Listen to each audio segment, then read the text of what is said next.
बिस्मिल्लाहिर्रहमानिर्रहीम। अस्सलाम वालेकुम नाज़रीन, आप यूट्यूब चैनल देख रहे हैं। मैं इमरान खान हूँ। डोनाल्ड ट्रंप गुज़िश्ता लगभग एक डेढ़ हफ्ते से सऊदी अरब पे बहुत ज़्यादा दबाव डाल रहे हैं और वजह यह है कि वो ये चाहते हैं कि सऊदी अरब अपने इत्तहादियों को साथ लेकर, ख़ास तौर पे जो ख़ित्ते में अरब ममालिक हैं उनको सबको साथ मिलाकर ईरान के ऊपर हमलावर हो जाए और बाकायदा जंग का ऐलान कर दे। डोनाल्ड ट्रंप के पास कोई और रास्ता बचा नहीं है। देखें, यूरोप डोनाल्ड ट्रंप की बात मान नहीं रहा। यूरोप को ये पता है कि इस लड़ाई के नतीजे में यूरोप को अमेरिका के हाथों लंबे अरसे तक ब्लैकमेल होना पड़ेगा, क्योंकि रशिया से पहले ही वो ऑयल और गैस नहीं ले रहे। उन्होंने बहुत कम कर दी है, बल्कि लगभग ख़त्म कर दी है। उनकी अपनी ज़रूरत जो है वो पूरी नहीं हो रही, और अगर गल्फ़ से भी उनको ये मिलना बंद हो जाती है, खलीजी ममालिक में ये जंग लग जाती है और लंबी चलती है, तो फिर उनके पास कोई और रास्ता नहीं होगा डोनाल्ड ट्रंप की हर बात मानने के अलावा, क्योंकि फिर अमेरिका उनको तेल फराहम करेगा। ज़रूरत तो उनकी बड़ी मुश्किल से पूरी होगी, लेकिन उनकी प्रोडक्शन को नुकसान पहुंचेगा। उनकी मईशत बहुत बुरी तरह शेक हो जाएगी। वो तो साथ खड़े नहीं हो रहे, बहुत सारे और मुल्क हैं वो भी साथ खड़े नहीं हो रहे। यानी जापान ने और साउथ कोरिया ने भी कोई पल्ला नहीं पकड़ाया डोनाल्ड ट्रंप को। तो अब डोनाल्ड ट्रंप अरब ममालिक को इस लड़ाई में घसीटना चाहता है। अगर अरब ममालिक अपने इत्तहादियों के साथ इस लड़ाई में कूद जाते हैं तो सूरत हाल काफ़ी मुश्किल हो जाएगी ईरान के लिए भी, और डोनाल्ड ट्रंप के लिए फिर रास्ता निकलेगा कि वो आहिस्ता आहिस्ता बाकी ममालिक को भी इस लड़ाई का हिस्सा बनाए। तो इसलिए सऊदी अरब के ऊपर बहुत दबाव डाल रहा है, लेकिन सऊदी अरब पूरी कोशिश कर रहा है कि वो इस लड़ाई से अपने आप को बाहर रखे। और शायद इसी वजह से मोहम्मद बिन सलमान के बारे में डोनाल्ड ट्रंप ने बहुत ही गलीज़ ज़ुबान इस्तेमाल की है, और ख़ास तौर पे उस वक्त इस्तेमाल की है जिस वक्त डोनाल्ड ट्रंप सऊदी अरब के सरमायाकारों से खिताब कर रहे थे। ये बड़ा हद तक आमेज़ रवैया है, और ये वो फ्रस्ट्रेशन है कि सऊदी अरब बात क्यों नहीं मान रहा। सऊदी अरब को चाहिए कि वो हमारे साथ मिलकर ईरान के ख़िलाफ़ लड़ाई लड़े, लेकिन गल्फ़ ममालिक को ये बात समझ आ गई है कि अगर वो ईरान को मारेंगे तो ईरान उसी तरह वापस मारता है जब वो अमेरिका के 13 अड्डे तबाह कर चुका है।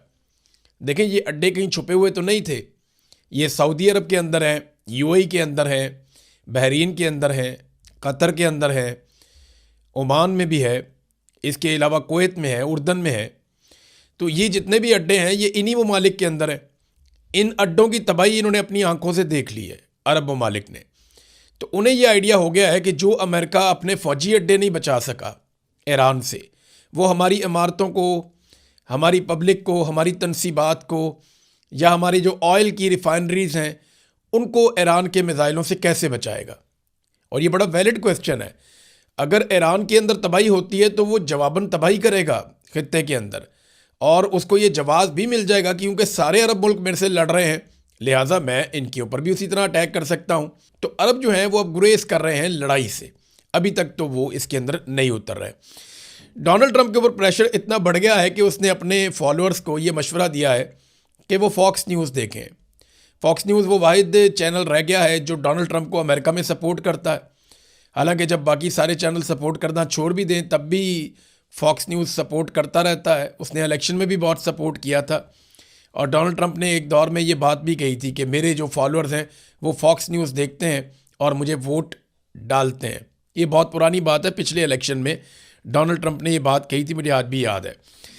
ईरान में ज़मीनी ऑपरेशन की तैयारियां अमेरिका बहुत तेज़ी से कर रहा है। पेंटागन से जो रिपोर्टें आई हैं मैं आपके साथ शेयर करता हूँ। वाशिंगटन पोस्ट ने इसके बारे में लिखा भी है, और इस हवाले से जो डेवलपमेंट है वो ये है कि पेंटागन ईरान में ज़मीनी कार्रवाइयों की तैयारी कर रहा है। ये वाशिंगटन पोस्ट ने रिपोर्ट किया है। हालांकि अभी डोनाल्ड ट्रंप ने कोई ऑर्डर नहीं दिया, फ़ौजी तैनाती की कोई मंजूरी नहीं दी, लेकिन बड़े पैमाने पर अमरीकी फ़ौजियों को खित्ते में पहुँचाया जा रहा है। पहले हज़ारों फ़ौजी पहुँचाए गए, हज़ारों फ़ौजी रस्ते में हैं, और 10,000 फ़ौजियों के बारे में एक हफ़्ते के अंदर मज़ीद फ़ैसला किया जाएगा। कुछ लोगों का कहना है कि अमेरिका को बहुत बड़े पैमाने पर फ़ौज ले जानी पड़ेगी, लेकिन अमेरिका के अंदर ही कुछ लोग ये कह रहे हैं कि अमेरिका ईरान के अंदर महदूद पैमाने पर ज़मीनी ऑपरेशन करके फटाफट वहाँ से निकल जाएगा। देखिए, ईरान के अंदर अमेरिका का घुसना तो अमेरिका की मर्ज़ी से होगा, लेकिन वहाँ से अमेरिका जब निकलेगा तो उसमें ईरान की मर्ज़ी शामिल होगी। यानी ईरान अगर निकलने देगा तो वो निकलेंगे। आप ज़मीन के ऊपर तो उतर सकते हैं, लेकिन ज़मीन से वापस उड़ने के लिए आपको बड़ी मुश्किलात का सामना करना पड़ता है। अमेरिका कुछ चीज़ें ढूंढ रहा है। मिसाल के तौर पे अभी तो अमेरिकन की जो सेंट्रल कमांड ने इस बात की तस्दीक की है कि अमरीकी जंगी बहरी बेड़ा USS ट्रिपोली 3500 सेलर्स और मरीन्स को लेकर मशरिक़ वस्ता पहुंच गया है। इससे पहले एक बेड़ा जो है अमेरिका का वो खड़ा हुआ है यूनान के करीब पानियों में, और वहाँ उसकी मुरम्मत हो रही है। उसके अंदर जो सेलर्स थे वो ज़ख्मी हो गए, उनका अस्पतालों में इलाज चल रहा है। तो अमेरिका को नुकसान बेचारे को काफ़ी हुआ, बहुत सारी चीज़ों में नुकसान हुआ। एक नुकसान उसको ये भी हुआ। अभी एक बहुत भारी नुकसान अमेरिका का हुआ, वो मैं आपको बता देता हूँ, क्योंकि कल का दिन जो था वो अमेरिकी हुकूमत के लिए या वाइट हाउस की इंतज़ामिया के लिए बड़ा खौफनाक दिन था। कल के दिन में बहुत बड़ी कार्रवाइयाँ होगी। एक तो अमेरिका के अंदर नो किंग्स मूवमेंट चल रही है, और उसमें कल पूरे अमेरिका में बहुत बड़े पैमाने पर एहतजाजी मुजाहरे हुए। अमेरिका की हर स्टेट के अंदर अमेरिकन बाहर निकल आए, और देखें कैसा मुल्क है कि वहाँ पे कोई जबरी तौर पे लापता नहीं हुए लोग। वहाँ की फ़ौज ने चादर और चार दीवारी का तकद्दुस पामाल नहीं किया, लोगों को गैर कानूनी तौर पे गिरफ्तार नहीं किया गया, लोगों के घरों में छापे नहीं मारे गए, लोगों की इमलाक को नुकसान नहीं पहुँचाया गया, उनकी गाड़ियाँ नहीं तोड़ी गई, ख़वातीन को सड़कों पर नहीं घसीटा गया, बच्चों को हरासा नहीं किया गया। ये चीज़ें अमेरिका में नहीं, पाकिस्तान में की हैं। पाकिस्तान की फ़ौज ने और पाकिस्तान के इदारों ने मिलकर आसिम मुनीर साहब के इशारे पे ये सब कुछ किया पाकिस्तान में, लेकिन अमेरिका में ऐसा कुछ नहीं किया गया। हालांकि डोनाल्ड ट्रंप की हुकूमत है, वो दुनिया में जहाँ दिल करता है जो मर्जी करता है, लेकिन अपने मुल्क में नहीं कर पाता। वो अपने मुल्क में वो जमहूरियत है, वहाँ पे आज़ादी इज़हार राय है वहाँ पे। तो वहाँ पे बड़े पैमाने पे लोग निकले और बड़ा दबाव है डोनाल्ड ट्रंप पे और मौजूदा हुकूमत के ऊपर कि वो मिड टर्म इलेक्शन भी नहीं जीत सकती और दोबारा उनका इक़्तिदार में रहने का कोई इम्कान भी नहीं है, और इनके साथ होगी भी बहुत बुरी जब ये इक़्तिदार से निकलेंगे। ये उन्हें दिखाई दे रहा है, डोनाल्ड ट्रंप अपने मुंह से कह चुका है। अब सऊदी अरब के अंदर एक बहुत बड़ा नुकसान भी हुआ डोनाल्ड ट्रंप का अमेरिका का। मैं आपको कह रहा हूँ ना कि ये जो 28 तारीख थी बड़ी खौफनाक थी अमेरिका के लिए। इससे पहले मैं रिपोर्ट कर चुका हूँ, लेकिन पहले इतना अंदाज़ा नहीं था कि इतना बड़ा नुकसान हुआ होगा। प्रिंस सुल्तान एयरबेस के ऊपर जो हमला हुआ है उसमें $1 अरब से ज़्यादा मालियत का एक अमरीकी कमांड तैयारा तबाह हो गया है, और इसके अलावा 3 वो तैयारे तबाह हो गए हैं जो रीफ्यूलिंग करते हैं, और वो भी बड़े कीमती तैयारे हैं। यानी जो तैयारा तबाह हुआ, मेन तैयारा E3 एवॉक्स तैयारा जो तबाह हुआ, ये लड़ाई में बहुत मदद करता है, पूरा जो फ़िज़ाई ऑपरेशन है उसमें मदद करता है अमेरिकन एयरफोर्स की, और ये आगाह करता है किसी भी हमले के हवाले से, किसी भी मिसाइल के हवाले से। तो ये बड़ा कमाल और बड़ा एक्सीलेंट किस्म का तैयारा है जिसको तबाह कर दिया, और इस तैयारे के बिल्कुल मिड में आके इसराइली ड्रोन था या मिसाइल था, वो बिल्कुल आके इसके पेट में लगा, बीच में से तैयारा ही दो कर दिया। और अब इसकी ईरान ने वीडियो भी जारी कर दी है, तस्वीर भी जारी कर दी है। उसके अंदर अगर आप देखें तो ये तैयारा तो रिपेयरेबल ही नहीं है, बिल्कुल ही मुकम्मल तौर पे तबाह बर्बाद करके कचरा बना दिया तैयारे को। अब वो स्क्रैप में बिक सकता है और कुछ नहीं हो सकता इस तैयारे का। तो एक तो ये अमरीकी तैयारा बिल्कुल ही बर्बाद कर दिया। इसके अलावा 3 दीगर तैयारे अमेरिका के जिनकी मालियत 80 मिलियन अमरीकी डॉलर्स है, वो 3 तैयारे भी तबाह कर दिए। और वहाँ पे अमरीकी फ़ौजी भी बहुत बड़े पैमाने पे थे, वो ज़ख्मी भी हुए हैं। अब अमरीकी फ़ौजी हलाक हुए या नहीं हुए इस हवाले से अभी तक कोई इतला नहीं है। तो अमेरिका के पास जो है वो अब तैयारों की कमी होती जा रही है, एक एक करके उनके तैयारे गिरते जा रहे हैं और ज़मीन के ऊपर भी तबाह होते जा रहे हैं। तो 4 आप ये शामिल कर लें, 16 पहले ब्लूमबर्ग ने बताए हुए थे, एक थोड़े दिन पहले ईरान ने बताया था, तो ये तो कोई 2 दर्जन के करीब नंबर पहुंचने वाले हैं। अमेरिकन तैयारों के गिरने की रफ्तार इंडियन तैयारों के गिरने की रफ्तार से भी शायद ज़्यादा बनती जा रही है, और हैरत अंगेज़ तौर पे वो मुल्क अमरीकी तैयारों को तबाह कर रहा है जिसकी अपनी कोई प्रॉपर एयरफोर्स ही नहीं है। यानी ईरान के पास तो कोई प्रॉपर एयरफोर्स नहीं है। अगर रशिया से लड़ते जिनके पास अपनी एयरफोर्स है, या चाइना से लड़ते जिनके पास अपनी एयरफोर्स है, तो फिर सोचिए कि आप कितना नुकसान होता अमेरिका को, ये आप इमेजिन कर सकते हैं। नादरीन, रूस ने इस वक्त एक बड़ा कदम उठाया। देखें, रशिया पैसा तो कमा सकता है तेल बेच के, और उसने पहले कमाया भी है पैसा, और वो आइंदा भी पैसा कमाएगा। तेल और गैस के ज़खायर तो उसके पास ही रहेंगे ना, उन पर तो कोई कब्जा करने नहीं जा रहा। लेकिन इस वक्त अमेरिका पे शदीद दबाव है आलमी सतह पे बढ़ती हुई पेट्रोलियम मसनूआत की कीमतों का। तो अमेरिका ने रशिया के ऊपर से पाबंदियां उठवा दी कि जनाब रूस अपना तेल बेच ले। हत्ता कि ईरान भी अपना तेल बेचे तो अमेरिकन चुप रहते हैं कि ठीक है, बेचने तो उनको तेल, आलमी मंडी के अंदर कीमत तो मुनासिब रहेगी। लेकिन अब रशिया ने बड़ी कार्रवाई कर दी। रूस ने ऐलान कर दिया कि वो 1 अप्रैल से लेकर 31 जुलाई तक, यानी 4 महीने तक वो पेट्रोल नहीं बेचेगा, गैसोलीन नहीं बेचने जा रहा दुनिया को।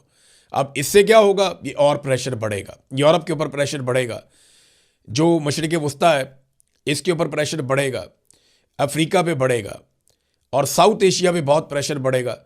तो ये जो ऐलान किया है रशिया ने, इससे यूरोप की और बाकी ममालिक की परेशानी बहुत बढ़ेगी और डोनाल्ड ट्रंप के ऊपर दबाव आएगा कि जल्द अज जल्द इस मामले को ख़त्म किया जाए। तो ट्रंप को हर तरफ से लपेट दिया गया है, हर तरफ से, और अब फ्रस्ट्रेशन ट्रंप के बयानात में नज़र आना शुरू हो गई है। यहाँ पे एक खबर और आई है और ये इसहाक डार साहब ने दावा किया और इसहाक डार साहब ने एक ट्वीट भी किया और उन्होंने बताया जी कि पाकिस्तान के झंडों के साथ 20 टैंकर्स जो हैं वो ऑयल के वो गुजरेंगे और ईरान ने इजाज़त दे दी है। इसको बड़े अच्छे जेस्चर के तौर पे उन्होंने देखा है कि ये कॉन्फिडेंस बिल्डिंग मेजर्स हो रहे हैं और ये सारा कुछ डोनाल्ड ट्रंप ने उसको उठा के अपने अकाउंट से पोस्ट कर दिया। अब डोनाल्ड ट्रंप की बेचारे की ये सूरत हाल हो गई है कि इसहाक डार जैसे पाकिस्तान में कोई मुंह नहीं लगाता, डोनाल्ड ट्रंप उसका स्टेटमेंट उठा के रीपोस्ट कर देता है। ये डोनाल्ड ट्रंप की सूरत हाल बन चुकी है। उसको सिर्फ इतना पता हो ना कि ये आदमी पाकिस्तान में क्या है और इसकी पाकिस्तान में क्या हैसियत है, तो डोनाल्ड ट्रंप को अंदाज़ा हो जाए कि वो बेचारा किस हद तक परेशान हो गया। और पाकिस्तानियों को तो बड़े आराम से आइडिया हो जाएगा कि अगर इसहाक डार जैसे आदमी की तौसीक करनी पड़ रही है डोनाल्ड ट्रंप को, तो डोनाल्ड ट्रंप की बेचारे की अपनी क्या हालत होगी।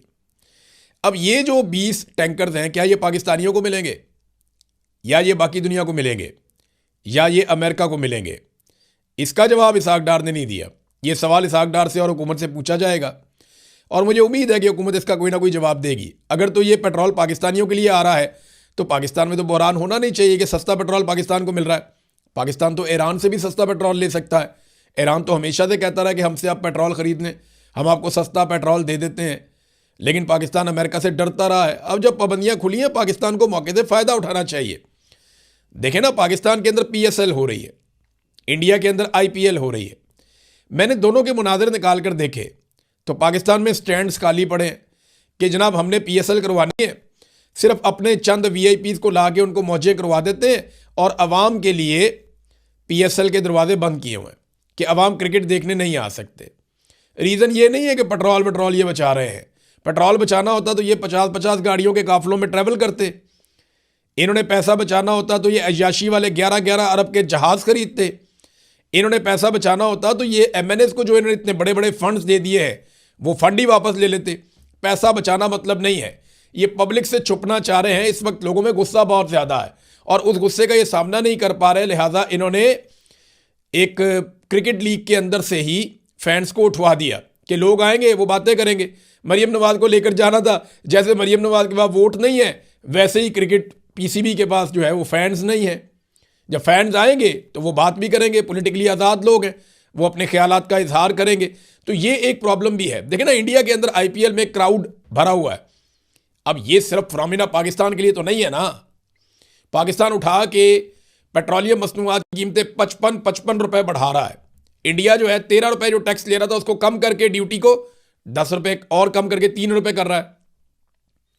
यानी वो ड्यूटी को कम कर रहा है कई गुना, पाकिस्तान जो है वो कीमतें कई गुना बढ़ा रहा है। इंडिया के अंदर कारोबारी ज़िंदगी चल रहा है, मामला ठीक है, पाकिस्तान के अंदर नहीं चल रहा, मामला ठीक नहीं है। इस वक्त इंडिया में IPL के अंदर स्टेडियम भरे पड़े हैं, पाकिस्तान में PSL के अंदर स्टेडियम खाली हैं। भाई क्या रीज़न है? और एक और रिपोर्ट आई है, इस रिपोर्ट के मुताबिक पाकिस्तान में पिछले साल की निस्बत इस दफ़ा पेट्रोल ज़्यादा खर्च हो रहा है। भाई अच्छी आपने कफ़ायत जारी शुरू की है, स्कूल बंद कर दिए कि जनाब पेट्रोल बचाना है, वो पेट्रोल पिछले साल से ज़्यादा खर्च हो रहा है। क्यों ज़्यादा खर्च हो रहा है? आपने अफरा तफरी फैला दी, आपने लोगों को खौफजदा कर दिया।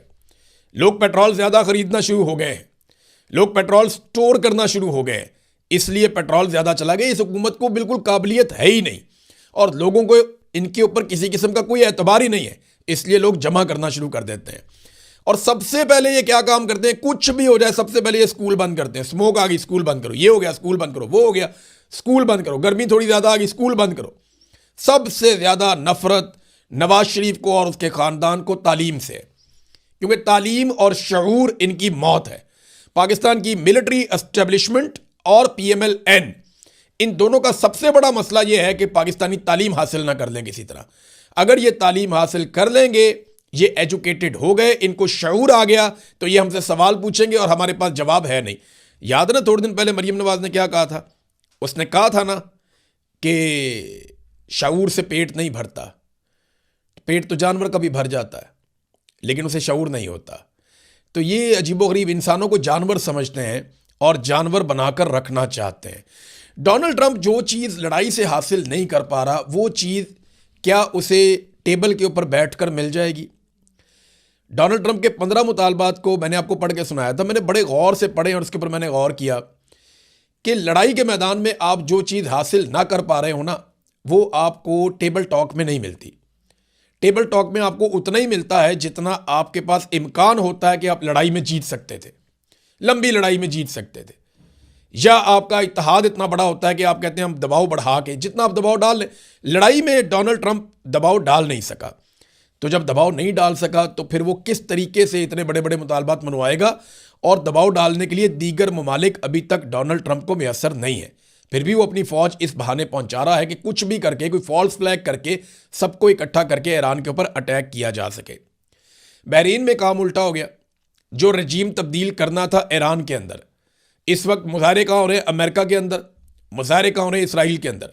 इसराइल में बहुत बड़े पैमाने पे लोग निकल आए, लड़ाई शुरू हो गई, पुलिस के साथ झड़पें शुरू हो गई। वो लोग कहते हैं जी हमने यहाँ पे रजीम तब्दील करना है, हम नेतन्याहू को नहीं मानते। तो नेतन्याहू ने ईरान का रजीम तब्दील करना था, उसका अपना रजीम खतरे में पड़ गया वहाँ पे। और अमेरिकन रिपोर्ट कह रही है कि ये बंदा जेल में ही जाएगा जंग के बाद, जो सूरत हाल बन रही है। बहरीन के अंदर जहाँ से अमेरिका हमले करता था ईरान के ऊपर, वहाँ पे बहुत बड़े बड़े मुजाहरे हो रहे हैं। वहाँ पे आवाम सड़कों पे निकल आई है और वो मुखालफत कर रही है बहरीन की हुकूमत की पॉलिसी की। वो ये कह रहे हैं कि अमेरिका और इसराइल की लड़ाई से अपने आप को अलग करो और जो अमेरिकी अड्डे हैं वो यहाँ से निकालो। वो ईरान की हमायत कर रहे हैं। अब पाकिस्तान के अंदर भी यही सूरत हाल है। पाकिस्तान में भी ईरान की हमायत ज़्यादा है। बाकी जो अरब ममालिक हैं, वहाँ पे जब आप मुकाबला करते हैं ना ईरान का मुसलमान मुल्कों के साथ, तो शायद ईरान की हमायत कम होगी। लेकिन जब आप मुवाजना करते हैं ईरान का इसराइल और अमेरिका के साथ, तो सबकी हमायत ईरान के साथ ऑटोमेटिकली चली जाती है। ईरान में नाज़रीन अब यूनिवर्सिटियों के ऊपर अटैक शुरू कर दिया है, तालीमी इदारों के ऊपर अटैक किया जा रहा है। सैकड़ों ऐसे स्कूल हैं ईरान में जिन पे हमला किया गया है अमरीकी और इसराइली अफवाज की जानिब से। अब इसमें जो है वो अमरीकी क़यादत को एक वार्निंग जारी की गई है ईरानी फ़ौज की जानिब से। उन्होंने कहा जी कि काबिज़ अफवाज ने तेहरान में university of science and technology पर बमबारी करके एक बार फिर ईरानी यूनिवर्सिटियों को निशाना बनाया है। वाइट हाउस के हुक्मरान जान लें कि अब मगरबी एशिया में मौजूद काबिज़ हुकूमत की तमाम यूनिवर्सिटियाँ और अमरीकी यूनिवर्सिटियाँ जायज़ अहदाफ तसव्वुर की जाएंगी। यानी इसराइल और अमेरिका की तमाम यूनिवर्सिटियाँ जायज़ अहदाफ हैं। जब तक कि तबाहशुदा ईरानी यूनिवर्सिटियों के बदले में उनकी 2 यूनिवर्सिटियों को जवाबी कार्रवाई का निशाना नहीं बना लिया जाता, हम ये करेंगे। अब अंदाज़ा करें कि ईरान ने जो कुछ उसके साथ हुआ ना, उसका उतना ही उसने जवाब दिया। उसने कहा जी आपने हमारी यूनिवर्सिटियां तबाह की, अब हम आपकी यूनिवर्सिटियां तबाह करेंगे और इस खित्ते में आपकी यूनिवर्सिटियां मौजूद हैं, आपकी इन्वेस्टमेंट है यहाँ पे और आपके तालीमी इदारे, अब हम उनको तबाह कर देंगे। नाज़रीन, दूसरी जानिब हिजबुल्लाह ने और हौसियों ने हमले बहुत तेज़ कर दिए और बहुत सारे टैंक इसराइल के तबाह कर दिए हैं। इसराइल के ऊपर एक के बाद एक यलगार की जा रही है। तो ये ईरान के साथ साथ अब वो भी अटैक कर रहे हैं।